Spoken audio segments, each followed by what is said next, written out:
முதல்ல வாழைப்பூவில் என்னென்ன சத்துக்கள் எல்லாம் நிறைந்திருக்கு அப்படிங்கிறத பார்த்துடலாம். நார்ச்சத்து, ஆன்டி ஆக்சிடென்ட், வைட்டமின் பி மற்றும் வைட்டமின் ஏ, பொட்டாசியம், கால்சியம், இரும்புச்சத்து மற்றும் தாமிரச்சத்து. இவ்வளவு சத்துக்கள் நிறைந்த வாழைப்பூ என்னென்ன நோய்களை எல்லாம் குணப்படுத்தும் அப்படிங்கிறத பற்றி பார்க்கலாம். இரத்தத்தை சுத்தப்படுத்தும்.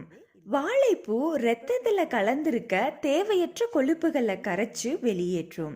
இதனால இரத்தத்தோட பசத்தன்மை குறைஞ்சு இரத்தம் வேகமா செல்லுங்க. மேலும் இரத்த நாளங்கள்ல ஒட்டி இருக்கிற கொழுப்புகளை கரைச்சு இரத்தத்தை சுத்தப்படுத்தும். அதோட இரத்த சோகை குறைபாடு ஏற்படாம இருக்க இரத்தத்துல இரத்த சிவப்பணுக்களின் எண்ணிக்கை அதிகமாக இருக்கிறது அவசியம். வாழைப்பூ இரத்த சிவப்பணுக்களோட எண்ணிக்கையை அதிகரித்து இரத்த சோகை குறைபாடு ஏற்படாம இருக்க உதவி செய்யும்.